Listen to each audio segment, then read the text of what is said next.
Hola Trotamundos, ¿os apetece veniros de viaje con nosotros a Indonesia? Pues prepararos porque aquí arranca un nuevo podcast de la aventura de viajar, el podcast de Yati Seguros. Un programa completísimo en el que vamos a descubrir una de las joyas del sudeste asiático, uno de los países más especiales y diversos que hay en esa región. Y es que Indonesia es un archipiélago enorme, con miles de islas en las que viven centenares de grupos étnicos, cada uno con su cultura, religión, idioma, música, comida y bueno, desde luego con increíbles templos, playas, volcanes y una infinidad de posibilidades para llevar a cabo actividades y vivir experiencias y aventuras únicas. Para hablar de ese país, hoy contamos con Oyer Goñi, un apasionado de los viajes como nosotros. Lleva viajando de continuo desde hace más de 7 años y trabajando de guía desde 2016. De hecho, en 2022 montó su propia agencia llamada Viajes La Vida de Caracol, especializada en Asia, y conoce Indonesia desde 2013, un país al que ha vuelto innumerables veces y donde vive con su pareja y socia indonesia, Dewi. Suena apetecible, ¿verdad? Así que, ¿te vienes de viaje con nosotros a descubrir todo lo que Indonesia puede ofrecer? Estás escuchando La Aventura de Viajar, el podcast de Yati Seguros.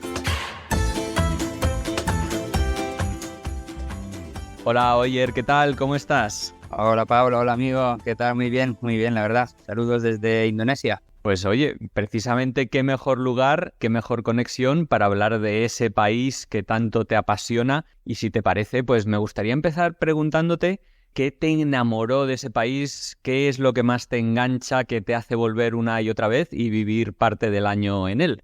Bueno, como bien has comentado al principio, Indonesia es un país tan diverso. Es como cuando saltas de una isla a otra isla, es como viajar a otro país. Yo siempre digo que es como un caleidoscopio de paisajes, culturas, donde poder disfrutar de distintas aventuras, tradiciones muy variadas, etnias, volcanes, una gente acogedora con una hospitalidad abrumadora. ¿Qué te voy a contar? Un país muy diverso en extensión y en variedad de paisajes. Yo te he de decir que también del sudeste asiático, desde luego, es de mis favoritos. Así que empiezo este podcast con muchísimas ganas de conversar contigo y es posible que también haga mis apuntes y aportaciones porque también me encanta Indonesia.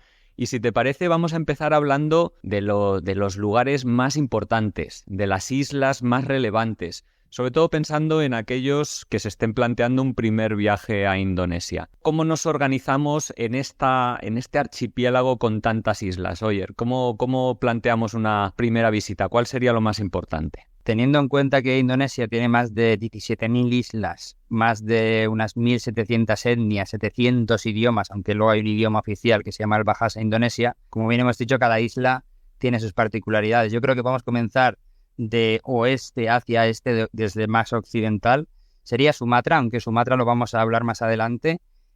Una de las visitas, yo creo que imprescindibles de cualquier viajero cuando viaja a Indonesia es Java, sobre todo comenzando desde Java Central, yendo un poco hacia el este, que luego tocaríamos Bali, Lombok, las famosas Gili. De Java Central sería la ciudad con una región especial llamada Yogyakarta, que es donde es la ciudad cultural donde se encontrarían los templos hinduistas de Prambanan y budistas de Borobudur. Una de las visitas, yo creo, imprescindibles si vas a visitar Indonesia como primera visita. Siguiendo desde Yogyakarta, además queda muy cerca otra de las zonas más visitadas, que sería Java del Este, con sus volcanes, sobre todo el volcán Bromo y el Ijen. Estamos hablando del cinturón de fuego, donde se encuentran muchos de los volcanes activos de Indonesia. Es muy común y aparte muy hermoso visitar la zona del Bromo y el Ijen al amanecer, donde se pueden hacer varias excursiones. Hay una cascada que se llama Tumpak Sewu o Madakaripura. Quedan justo a camino entre el Bromo y el Ijen, entonces creo que es una nueva zona, igual aún no tan visitada, pero en mi opinión es la cascada más impresionante que hay en toda Indonesia. Y luego en la parte este está el Parque Nacional de Baluran o incluso en el sureste tenemos un parque nacional que se llama Sukamade, donde se encuentra el desove y la suelta de tortugas. Luego, como no, todos tenemos en mente Bali, ¿no? Bali es el top 3 del destino turístico del mundo durante muchos años, la isla de los dioses, ¿qué te voy a decir? Estoy enamorado de esa zona, por mucho que reciba tanto turismo, sigue teniendo rincones muy mágicos. Y en Bali es como viajar otra vez a otro país, totalmente diferente, con una cultura diferente, una religión diferente, ya que la mayoría de Indonesia son musulmanes, pero en Bali el 83% son hinduistas balineses. Mucha gente piensa que Bali es un destino de playas, pero ni mucho menos. Yo no creo que sea un destino tanto de playas, sino más tiene esa parte cultural que engancha con unas tradiciones milenarias. También tiene unos templos impresionantes. Entonces tienes desde los templos más famosos, digamos, que ya puedes encontrar en cualquier guía o blog, Tampak Siring o Gunung Kawi, tienes muchos templos para visitar, Goa Gaya, pero también podemos descubrir rincones igual no tan visitados. También tenemos muchas zonas de arrozales, por ejemplo, Tegalalam, muy cerca de Ubud, por el centro, o el arrozal de Yatilewi, que es patrimonio de la UNESCO. Es una zona, un valle entero con arrozales, entonces yo creo que son imprescindibles. También, al que le guste el surf, tiene la zona de Uluwatu, que sería la península de Bukit en el sur, o incluso Amed en el este. Es una zona un poquito todavía más relajada, donde poder disfrutar de otro tipo de playas, sin olvidarnos de un par de sitios que a mí me gusta siempre comentar, que son Munduk, que es una zona que está entre Ubud y Lovina al norte, donde se encuentran muchas de las cascadas más impresionantes de la isla. Y si tuvieras varios días, yo no dejaría de escapar la oportunidad de visitarlo. Incluso la zona de Sideman, que quedaría entre el centro y el este de Bali, donde poder disfrutar más de la vida agrícola y rural de la auténtica Bali. Sí, además en Munduk es una de las pocas zonas que yo recuerde que hace fresco, ¿no? Acostumbrados al calor de Java o de Bali, de las zonas bajas, que es un calor húmedo, normalmente es reconfortante subir a esa zona. Nos comentabas que Bali no es una zona especialmente famosa por sus playas, efectivamente, pero hay islas muy cercanas, más hacia el este, que sí lo son. ¿Por dónde nos llevaría la ruta?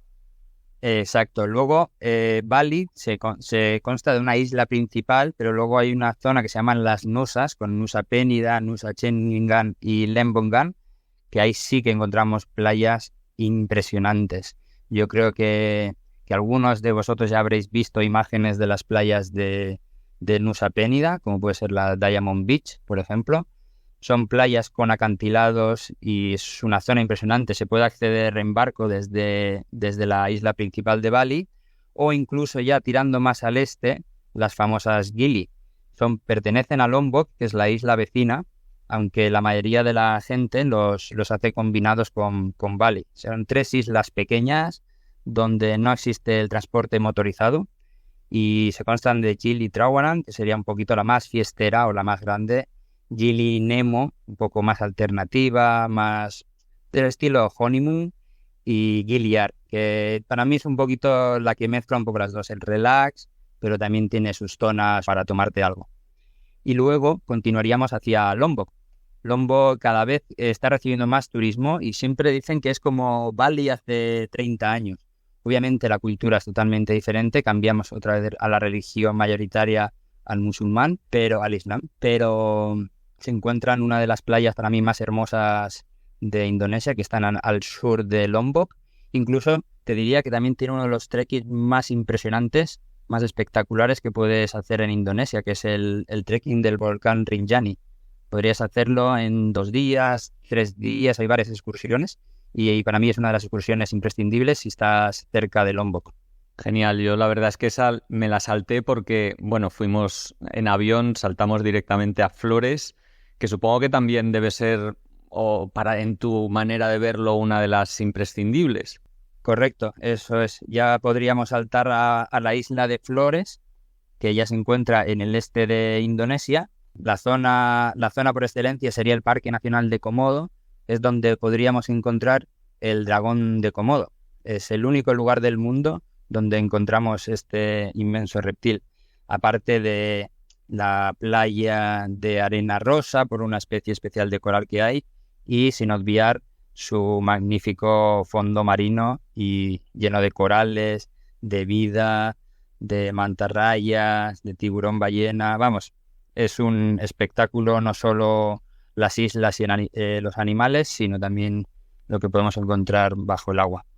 También mucha gente, una vez que ya llega hasta Labuan Bajo, que es el puerto de entrada del Parque Nacional de Komodo, se adentra ya en lo que sería en Flores. También podemos encontrar tribus, otro tipo de turismo, digamos, que no está tan masificado, pero yo creo que eso lo podemos hablar un poquito más adelante, otros destinos un poquito menos trillados por los turistas. Sí, perfecto. Vamos a dejarlo para la siguiente sección. Y en esta primera de imprescindibles, no sé si pondrías Borneo también, o al menos la parte sur de esa isla que es la más grande de todo el archipiélago. Sí, de hecho era lo último que quería comentar, como uno de los imprescindibles o que se puede hacer en tu primera toma de contacto con este gran archipiélago sería la isla de Borneo, donde podéis encontrar otro de los animales que solo se encuentran en Malasia, en Borneo en la parte malaya, en Borneo en la parte de Indonesia y en Sumatra. Por eso cuando la gente quiere avistar orangutanes, tenéis siempre estas dos opciones en el lado indonesio. Visitar Borneo, que sería una manera de avistamiento un poquito más tranquila, porque vas en un barquito, remontando el río y la selva y contribuyendo a un proyecto de conservación que tienen ahí, o incluso podéis ir a Sumatra a verlos haciendo un trekking de 1, 2, 3 días, depende de lo aventurero y lo mucho que puedas aguantar las 0 comodidades de la selva. Supongo que te refieres a Tanjung Puting, ¿no? Al parque natural de Borneo, donde se encuentran esos orangutanes.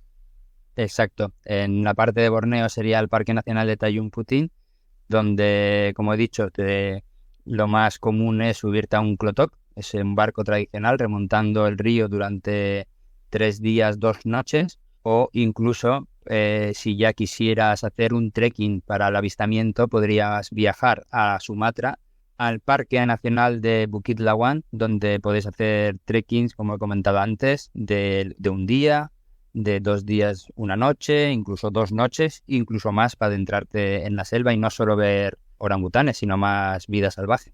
Buah, la verdad es que resulta súper apetecible. Yo ese Sumatra lo tengo pendiente. Y bueno, tantas otras islas que hay en Indonesia, la verdad que podrías pasar allí semanas y semanas. Y de hecho, aprovecho y te pregunto, ¿no?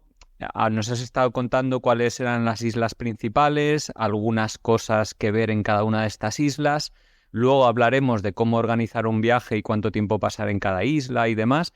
Pero me gustaría preguntarte, para una segunda o tercera visita, ¿qué otras islas hay que sean tal vez menos turísticas o tal vez para una primera visita a alguien que no le guste demasiado estar en zonas desarrolladas turísticamente? ¿Cuáles serían esos lugares más fuera de ruta que hay o islas que hay en Indonesia? Exactamente, teniendo tantas islas y tanta diversidad, es verdad que nos centramos mucho en Java, Bali, Lombok, estas islas Borneo, ¿no?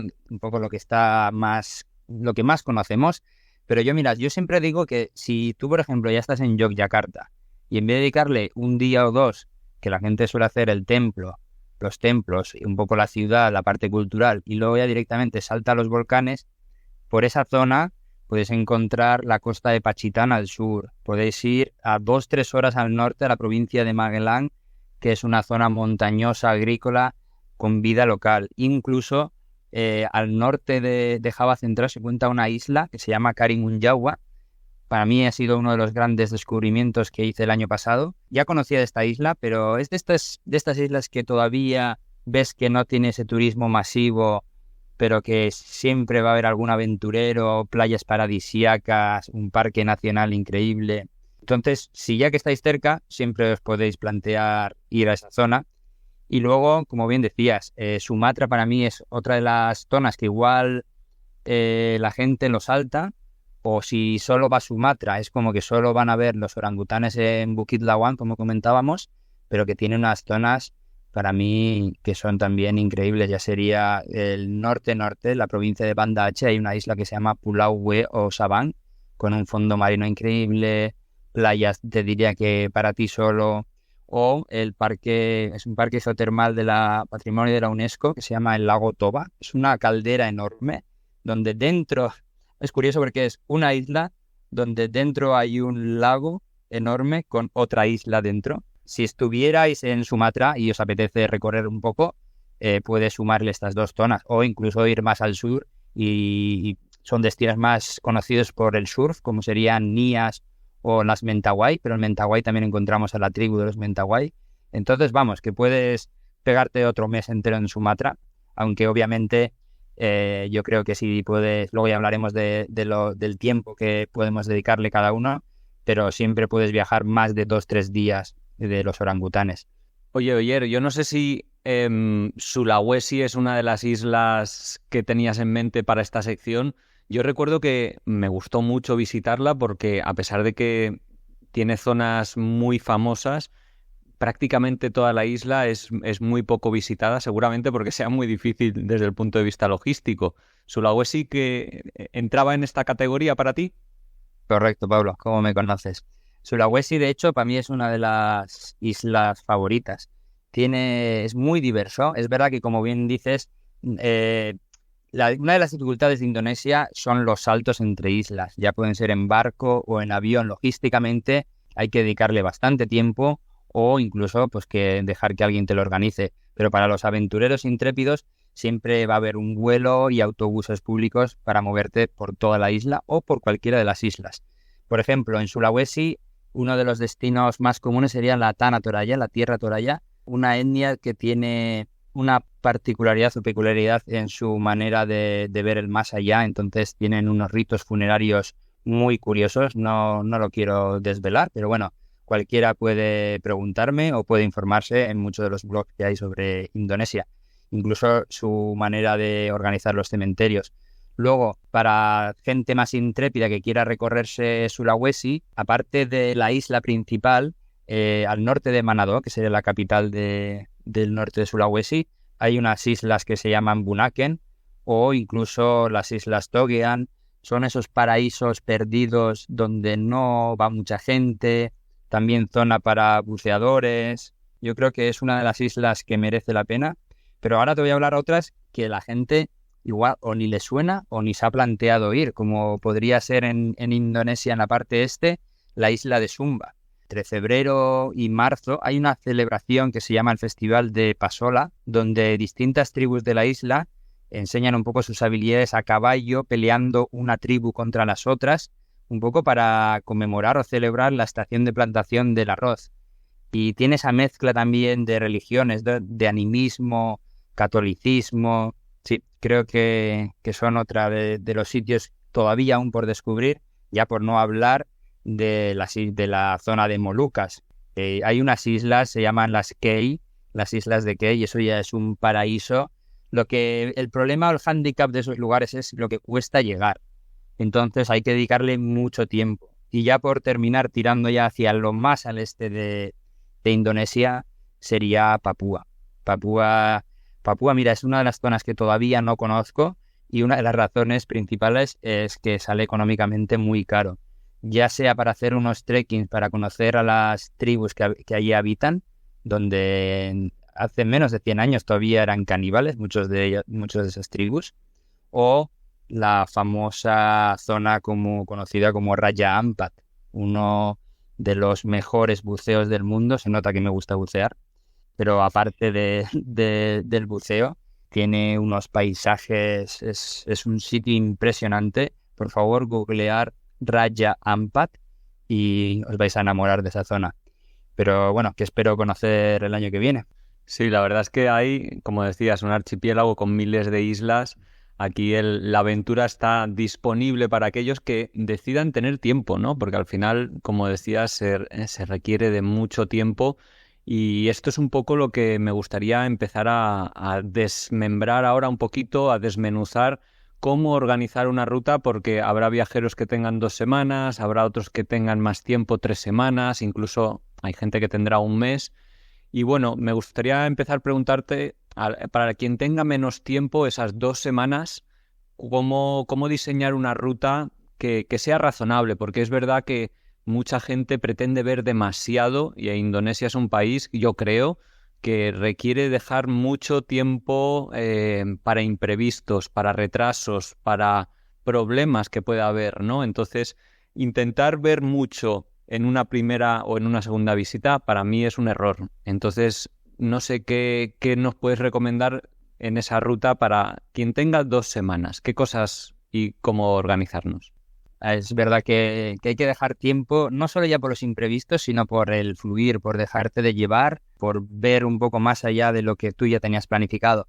Pero es verdad que por ejemplo, muchos de nuestros viajeros o incluso los viajes que ofrecemos suelen ser de 2 semanas y poco más. Entonces, para mí una de las zonas imprescindibles, como hemos hablado al principio, sería comenzar desde Java Central, obviamente.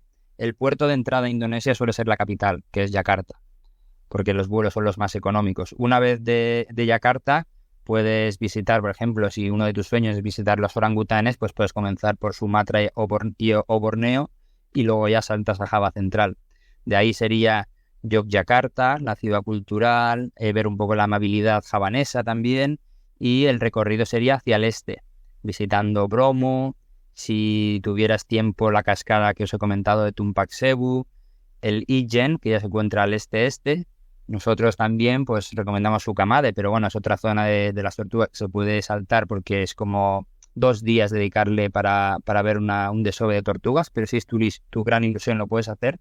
Y luego ya sería Bali combinado con Pénida o Bali, Gili y Lombok, ¿no? Acabar un poco en esas islas paradisíacas.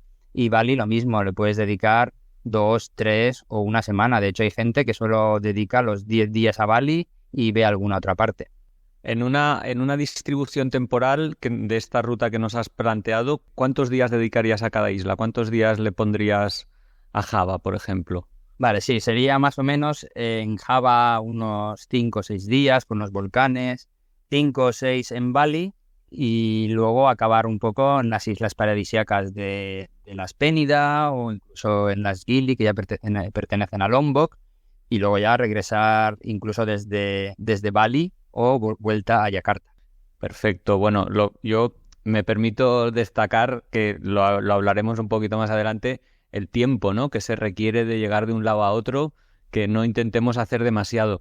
Pero para aquellos que, por ejemplo, tengan una semana más, ¿qué islas o cómo alterarías o mejorarías el recorrido? Por ejemplo, como hablábamos antes, puedes empezar visitando la isla de Sumatra para ver los orangutanes en su hábitat salvaje en Bukit Lawang y sumarle, pues, o no, la isla de Pulaue que hemos dicho, o incluso el lago Toba. También otra gente le dedica unos días más, ya que acaba en las Gili, digamos, la ruta tradicional esta que hablábamos de que Bali hacia el este, pues a explorar las maravillas que tiene Lombok, como sería el trekking del Rinjani o las playas del sur. Incluso con 3 semanas, dependiendo de las prioridades, mucha gente va a Labuan Bajo a ver el dragón de Komodo y a recorrer sus islas durante 2 días, una noche en barco. No sé si viendo un poco lo que nos has ido destacando de las diferentes islas y zonas, el óptimo para quien pueda para visitar Indonesia debería ser un mes, que ya nos permitiría meter más islas importantes y diversas en el recorrido. Exacto. De hecho, yo siempre digo que el límite lo pone en la visa, que son 2 meses máximo, pero la visa de entrada, que luego comentaremos, es de 1 mes.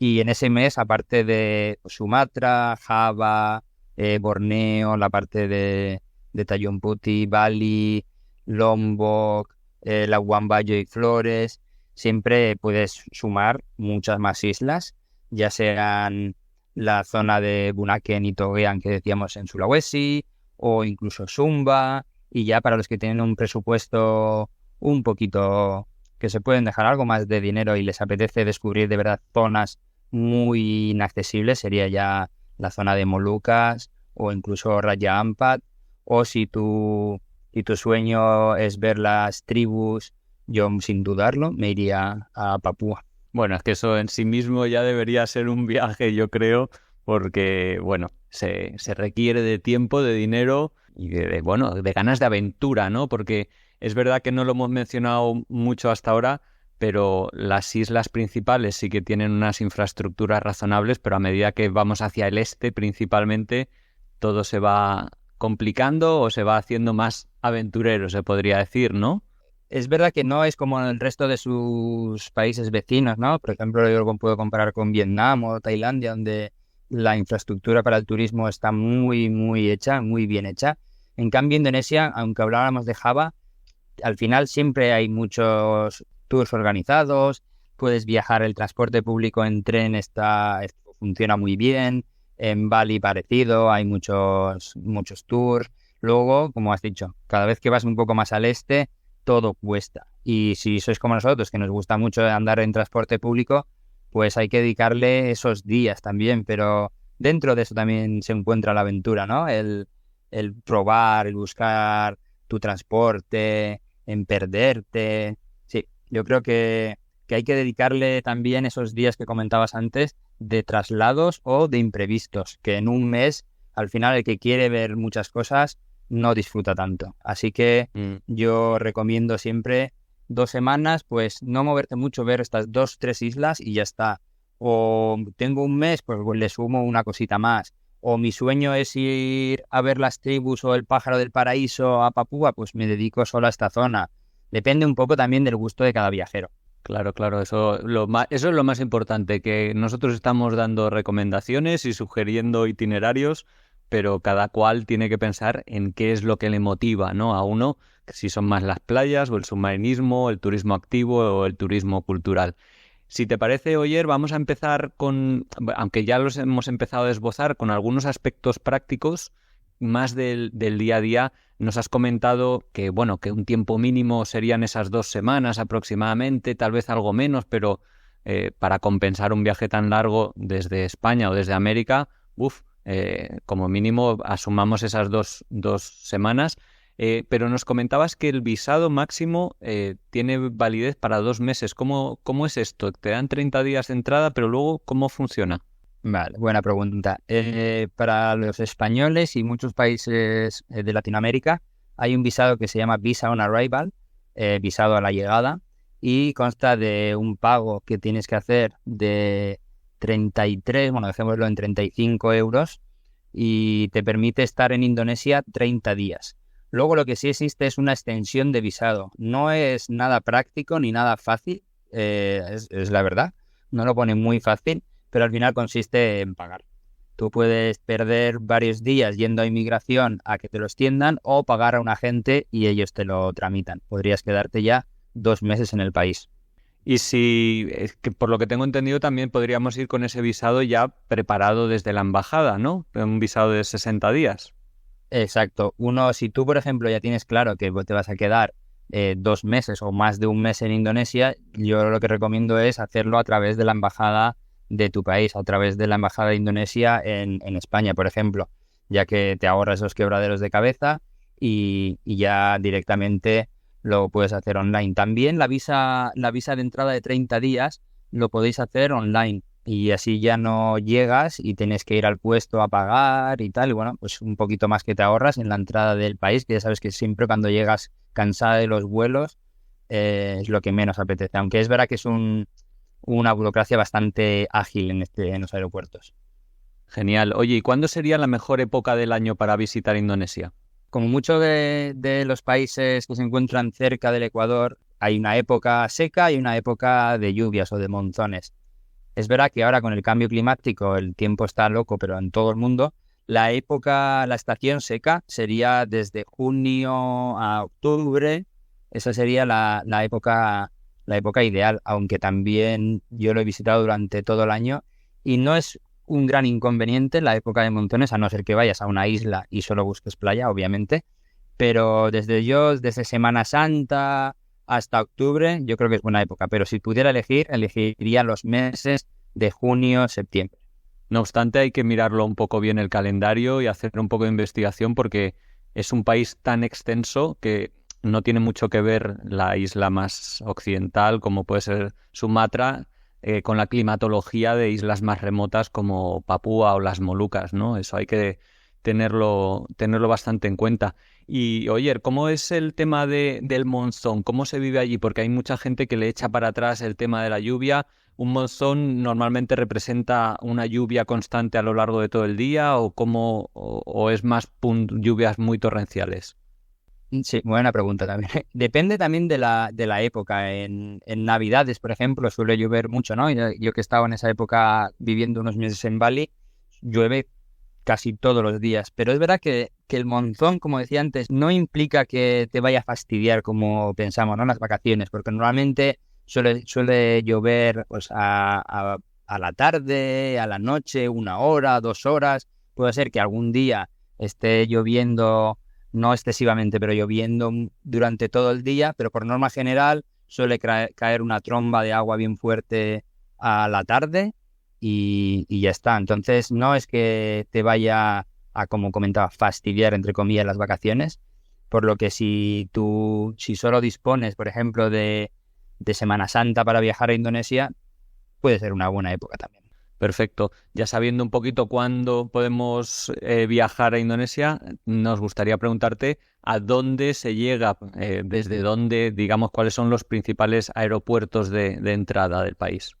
Como antes he comentado, los vuelos después del COVID, los vuelos se han encarecido para todo el mundo y creo que esto ya ha venido para quedarse. Entonces, los vuelos más económicos, por norma general, suelen ser a Yakarta, la capital. Una vez ya aterrizas en Yakarta, lo lógico es el jet lag una noche en un aeropuerto o incluso ya saltar a otro aeropuerto, ya sería Yogyakarta, Borneo o donde fueras a empezar tu viaje. Y otra de las opciones también a veces económicas suele ser a Denpasar, la capital de Bali. Y una de las alternativas que ya he encontrado últimamente, hablando más de precios, si dispones ya de unos días, puedes volar desde Barcelona o Madrid a ciudades como Kuala Lumpur en Malasia o Singapur, hacer una visita de 1 o 2 días a esos lugares y luego tenéis vuelos directos a Yogyakarta o a Sumatra o a muchas de las islas como Bali. Entonces, si encontráis un vuelo mucho más económico y disponéis de estos días y dices, mira, pues le voy a sumar Singapur, una ciudad espectacular, o Kuala Lumpur, otra ciudad que le tengo mucho cariño, y ya saltas directamente luego a Indonesia. Claro, porque así te puedes beneficiar de esos vuelos low cost, ¿no? Con AirAsia o alguna de las aerolíneas del sudeste asiático que te permite hacer esos trayectos de una manera más económica. ¿Qué nos cuentas de moverse por el país? ¿Cómo nos movemos de isla a isla y dentro de las islas? Que es algo que hemos dicho ya que la logística puede ser complicada. Es verdad que si ya viajas con un grupo de amigos o en pareja o sois ya un grupete, sale muy bien el traslado en transporte privado para moverse entre distintos sitios. Pero, por ejemplo, en Java dispones del tren, que lo puedes reservar incluso online. También hay autobús público. Autobús público lo vas a encontrar en todas las islas, pero también sabiendo que es un transporte lento y también que hay que hacer muchos transbordos. Yo, por ejemplo, hicimos Sumatra a dedo y en transporte público y al final, si tienes paciencia y tienes ganas de aventura, lo puedes hacer. Luego, entre islas, tienes el transporte, si son islas, por ejemplo, continuas, como de Java Bali o Bali Lombok, puedes moverte en barco entre ellas. Luego ya distancias más grandes sería en aviones. Apuntar también que hay una travesía que suele preguntarme mucha gente, muchos de nuestros viajeros, que es un barco que se mueve desde Lombok hasta la Bayo en Flores o viceversa. Son varios días de travesía, viendo un poco los animales, las islas, el dragón de Komodo. Entonces hay que tener cuidado con qué tipo de tours eliges, porque me han comentado de todo, así que si os gusta ese plan, investigarlo bien o nos podéis preguntar. Sí, eso tenía entendido, es verdad que hay compañías bastante fiables para esos desplazamientos más que combinan el transporte con el turismo, ¿no? Pero también hay ferries entre las islas que pueden ser una manera muy aventurera de viajar de una a otra durante varias horas, tal vez. Por ejemplo, la gente, ¿no? Te voy a hablar de lo más común, que es desde Bali saltar a las Gili en fastboat, en una lancha rápida, en un barco rápido, mejor dicho. Y bueno, aparte de ser odiosa en la travesía y la espera que hay que hacer en el puerto, también hay un ferry local que tarda un poquito más, tarda 4 horas, pero por ejemplo, pues si te gusta viajar en moto, puedes llevar la moto. Incluso de Lombok a la siguiente isla también hay un ferry. Como bien has dicho, entre las islas la gente local se mueve en transporte público de barco. ¿Y qué nos dices de la moto? Porque es algo bastante habitual usar motos. No sé si es factible alquilarlas en todas las islas o cruzarlas de una isla a otra. ¿Qué nos dices de este medio de transporte? Lo primero, se conduce por la izquierda. No es el mejor país para empezar a conducir una moto. Yo creo que el que ya haya conducido, tenga ya la confianza para conducir, puede, obviamente, nuestra recomendación principal en Bali, por ejemplo, es alquilarte una moto, porque si no dependes mucho de un transporte privado. Y con la moto no solo vas a llegar a los sitios conocidos o turísticos, sino que lo bueno de Bali es perderte. Lo mismo, puedes alquilar una moto en Bali y otra en Lombok, o incluso coger este ferry que comentábamos antes y hacerte un recorrido de 2 semanas en moto. También lo mismo en Java. Yo tengo otro gran amigo que le encanta esa zona y estuvo 2-3 semanas solo por la zona de Java Central con una moto alquilada, con una moto automática, me refiero, una moto sencilla de manejar y recorriendo la zona. Pero sí, resumiendo, si te ves con ese atrevimiento, puedes alquilar una moto para varios días en Java o sobre todo en la isla de Bali o Lombok. Sí, yo me sumo a esa recomendación. La verdad es que es un medio de transporte fantástico, pero viene bien tener experiencia previa, sobre todo en islas muy saturadas de tráfico como es Bali, porque el tráfico es muy denso y puede ser complicado. Y he visto muchísimos accidentes de mochileros que alquilan una moto, que van muchas veces en pantalón corto y camiseta y bueno, pueden ser accidentes un poco dolorosos, por lo cual también viene muy bien contar con un buen seguro de viajes y mucha prudencia, sobre todo para no tener que utilizarlo. Oye, dinos un poquito el tema del alojamiento, cómo es, qué nos vamos a encontrar, si es muy precario o qué contamos allí.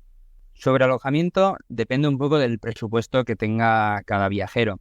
Es verdad que es un país bastante económico, por lo que por habitaciones compartidas por unos 5 o 10 euros puedes encontrar hostales muy chulos.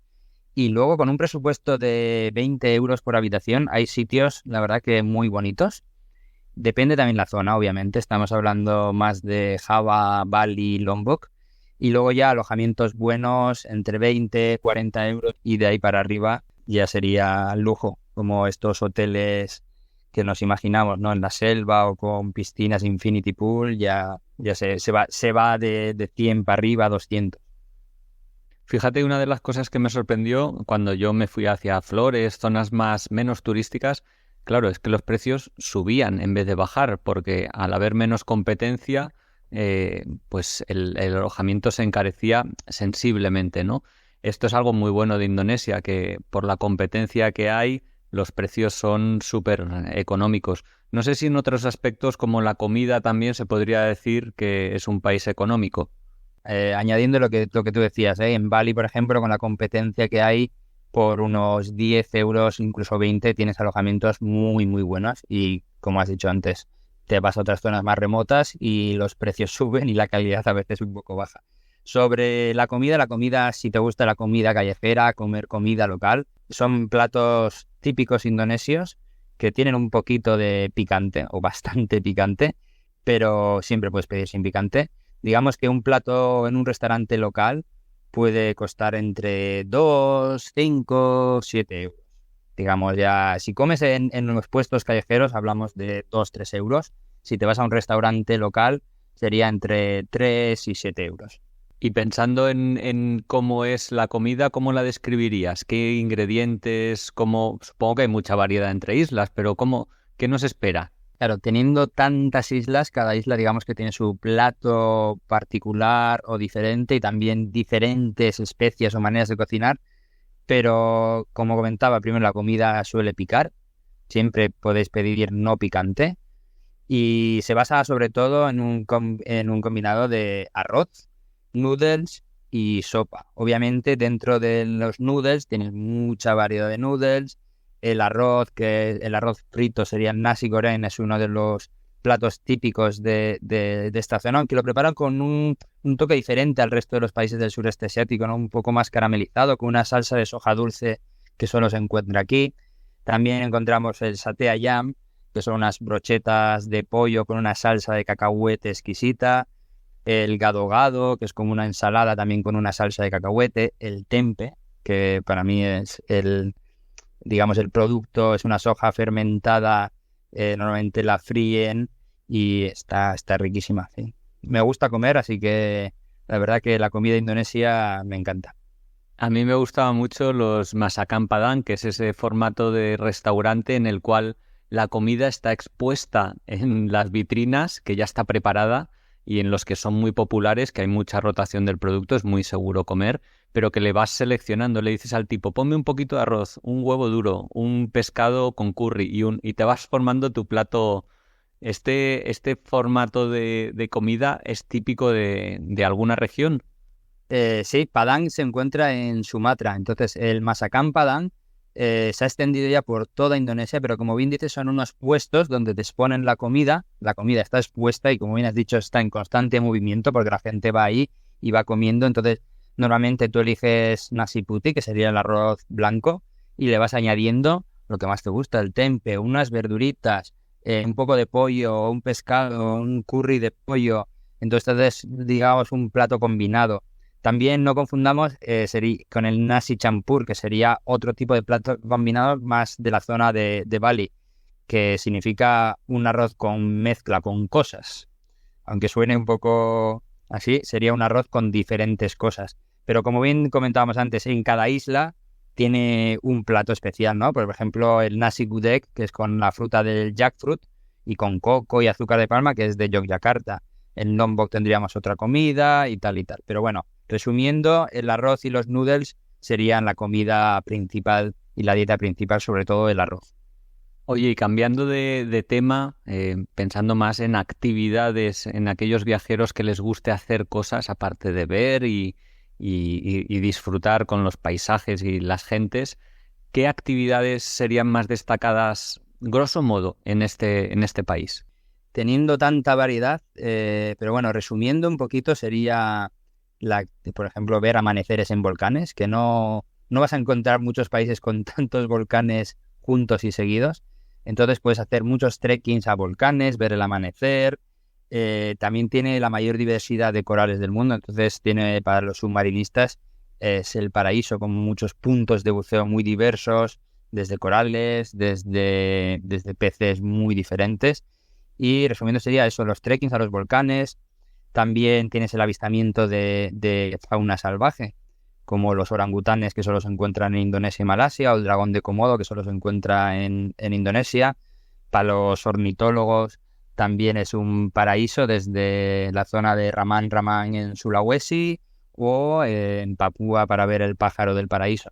Entonces, también en Bali, resumiendo un poco porque la gente suele ir mucho ahí, en Bali nosotros hemos llegado a organizar para nuestros viajeros rutas en bici, también tenemos rafting, actividades de yoga, obviamente el surf por toda la costa sur de Indonesia, en cualquier isla, zona sur de Indonesia vas a encontrar un surf espectacular.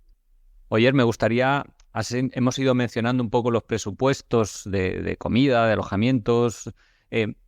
A grosso modo, ¿nos podrías dar una indicación de presupuesto para un mochilero, para alguien que vaya allí de manera independiente? ¿Cuánto debería presupuestar al día, más o menos, en todos los conceptos, para un presupuesto barato, uno medio, uno un poquito más elevado? Esto es un poco complicado porque depende también de cada isla, de cada actividad que quiera hacer cada uno.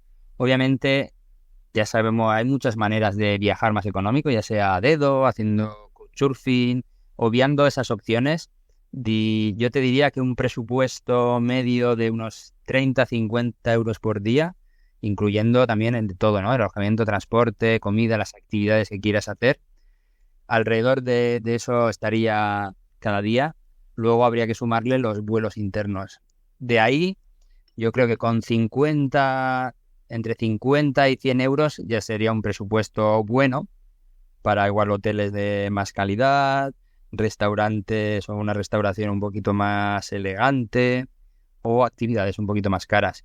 Y luego la persona que tenga un poquito más de presupuesto o que al final diga, mira, dispongo de menos días y entonces dispongo de un poquito más de presupuesto, puede tener por 200 euros un viaje, yo creo, 200 euros al día, un viaje bastante más de lujo. Perfecto. ¿Qué consejos, cambiando de tema, sueles dar para el equipaje a tus viajeros? ¿Cómo es una mochila para Indonesia? Yo soy bastante minimalista y abogo por el minimalismo en la vida, pero también en la mochila, ya que mientras mochila más grande tengas, más cosas vas a meter y al final te das cuenta de que no necesitas tanto. Pero teniendo un clima que puede cambiar, ¿no? Que pueda llover, obviamente un chubasquero, ropa cómoda, ropa para hacer pequeños trekkings, puede ser de estos pantalones 2 en 1, ropa transpirable, calzado cómodo, unas sandalias de caminar. Y al final es un país donde el textil, por ejemplo, es barato. Entonces siempre vas a comprarte alguna camiseta, alguna ropa. Imprescindibles, el repelente antimosquito, la crema de sol, cosas básicas. El seguro. Yo siempre digo que el seguro y el botiquín son de estas cosas que siempre hay que contratar o tenerlas y mejor nunca utilizarlas. Pero imprescindible, ya hemos hablado que son muchos sitios de aventura, ¿no? De trekking, de volcanes, o la moto, tal. Entonces, para mí el seguro es algo imprescindible. ¿Y qué nos dices de cosas prácticas como, por ejemplo, los enchufes o la corriente? ¿Hay que llevar algún tipo de adaptador? No, bueno, si estoy hablando más para el público español, entonces es la misma clavija. Y luego el tema del dinero, por norma general, es una zona mucho más seguro que España o muchas de las grandes ciudades de España. Entonces ya a nuestros viajeros aquí les recomendamos que traigan parte del presupuesto en efectivo y cambiar luego en una casa de cambios. También existen varias tarjetas que no te cobran comisión, hoy tienen un cambio muy bueno, entonces puedes disponer de los cajeros, aunque luego cada cajero te cobre nada, un poquito, puede cobrarte alguna vez una tasa por sacar dinero. Y luego el tema de la tarjeta SIM. Si alguien quiere de verdad pasar largo tiempo en Indonesia, tendría que comprar una tarjeta SIM local, que implica un poco un lío porque hay que registrar tu email del móvil, pagar un impuesto si llevas un móvil caro. Entonces, para facilitar, al final para el turista, coge una tarjeta para un mes que se compra normalmente en el aeropuerto cuando llegas, o en Bali se lo encuentras en varios sitios y suelen costar entre 10, 20 euros, depende de los datos que quieras contratar. Mencionabas el tema de la seguridad, del dinero, pero ¿hay alguna cuestión a la que haya que tener o con la que tengamos que tener cuidado en cuanto a la seguridad, a los timos, a los robos en ese país? Como bien decía, yo me siento mucho más seguro que en España. Bueno, de hecho ya vivo por esta zona, entonces ya es como mi casa. Y te diría siempre, ¿no? Lo típico de, por ejemplo, las cosas valiosas, nunca las dejes en el equipaje grande, que lo vas a dejar en la mochila. Los timos, más que nada, suele ser igual a la hora de regatear, ¿no? Aquí se regatea bastante, sobre todo en las zonas turísticas, entonces siempre hay que bajar un 30, un 40%, depende si te gusta o no regatear. Luego también hay otras tiendas donde tienen precios fijos y directamente. Otra manera también de saber un precio fijo suele ser el transporte. Hay muchos, los trenes o incluso autobuses los puedes comprar online. Hay ya varias agencias online donde pueden venderte los tickets de los trenes, pero al final la gente aquí es muy bondadosa y yo siempre vas a encontrarte, ¿no? Esa mala gente que hay en todo el mundo. Yo, fíjate, sí que noté que había un poco de malicia en Bali, especialmente en muchos templos. Había mucha picaresca que te decían que si había una celebración particular, que había que entrar con guía sí o sí, y la mayoría de las veces era mentira. Era simplemente para intentar timar al viajero no informado. Entonces, ahí mi recomendación, que va un poco en línea con la tuya, es infórmate bien, intenta preguntar previamente los precios, los requisitos de entrada, porque es verdad que en algunos templos, por ejemplo, tienes que ir con un sarong y cubierta la cabeza en ocasiones. Entonces, intenta documentarte e informarte bien antes de ir a determinados lugares, a comprar tickets, etcétera, etcétera, para evitar ese tipo de riesgos, ¿no? Sí, como bien dices, sobre todo donde más trato al turista han tenido durante años es Bali. Entonces en Bali tiene una picaresca ya un poco especial y como bien dices, hay de esos pequeños timos, ¿no? sobre todo de guías o de taxistas.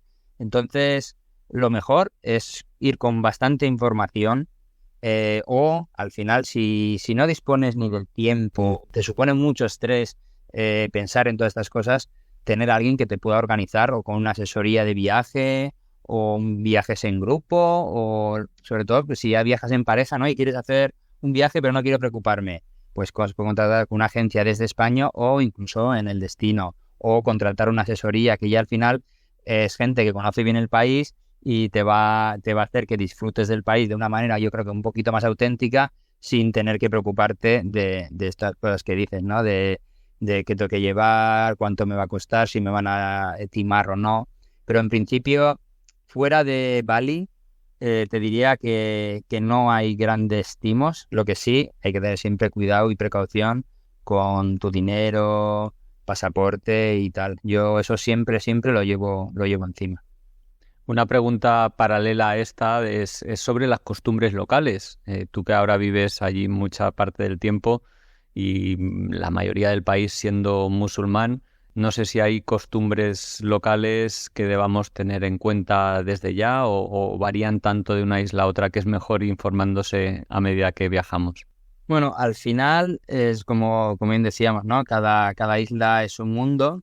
Yo siempre digo, mira, aquí hay una cosa que la gente saluda y sonríe a los desconocidos y pues yo hago lo mismo. Yo saludo a la gente, les sonrío, les saludo en indonesio porque al final es un idioma muy fácil que vas a aprender 4 palabras muy fácil, pero luego hay que respetar mucho cada una de las tradiciones un poco de cada lugar, ¿no? Los lugares sagrados, ya sea el hinduismo balinés, pues obviamente no subirte o tocar donde pongan no tocar.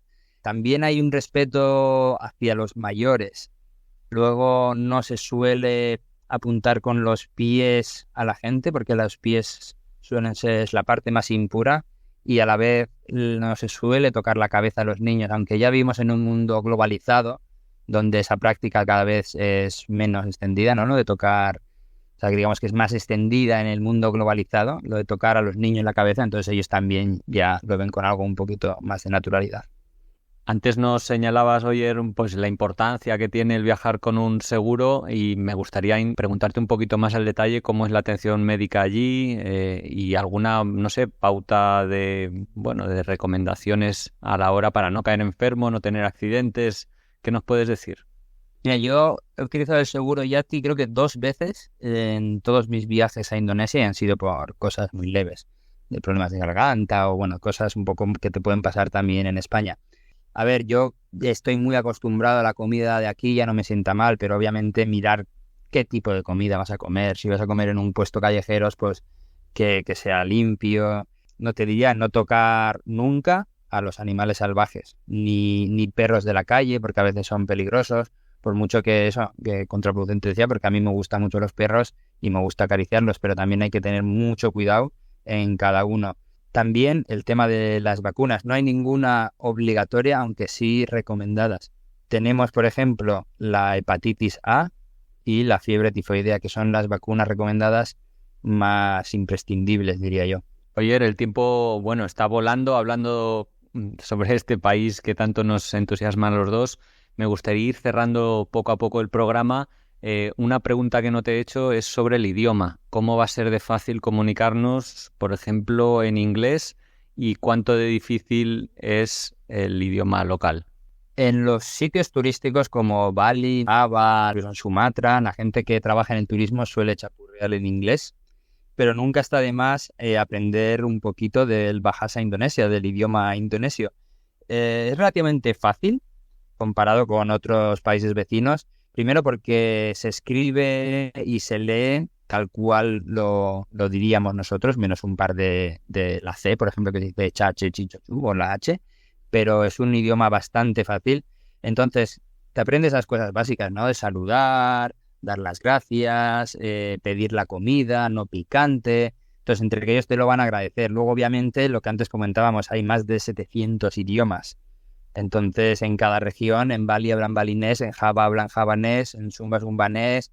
Entonces, el idioma unificado sería el Bahasa Indonesio. Oye, ya para ir acabando, tema páginas web, has mencionado varias donde poder comprar billetes, el tema del visado online. ¿Cuáles serían las referencias? Aunque yo las voy a poner luego en la entrada que publicaremos en el blog. Para tema desde hoteles, trenes, autobuses, tenéis una página que se llama ticket.com con K o travelloca.com, que ya os los pondrá Pablo. Y luego para el visado online se llama molina.immigrasi.go.id, aunque es verdad que a veces la página da problemas o al meter tu pasaporte tiene que estar sin ningún reflejo y a veces pues eso, cuesta un poco más de lo que debería, pero también ya llegas con un visado pagado y solo tienes que entrar al país tal cual. Oye, muchísimas gracias por tu tiempo. La verdad es que ha sido un placer. A mí me ha traído muy buenos recuerdos esta conversación y por eso he querido participar también aportando un poquito. Pero me gustaría preguntarte para cerrar dónde la gente que quiera saber un poquito más de tus viajes como viajero mochilero o también desde el punto de vista de la agencia que ahora estás promoviendo y lanzando, ¿dónde puede encontrar la información?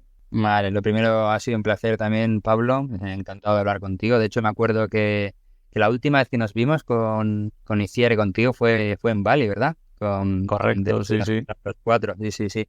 Y nada, yo sobre todo te diría el Instagram, que se llama La Vida de Caracol, y luego tenemos la página web de viajes, lavidadecaracol.com. Pero yo como viajero, encantado de que me hagáis cualquier pregunta por el Instagram y encantado de ayudaros. Y si coincide que estoy por aquí, pues perfecto para tomar algo o hacer algún plan juntos. Pues un abrazo y muchísimas gracias, Oyer. Hasta pronto. Venga, Pablo, un abrazo.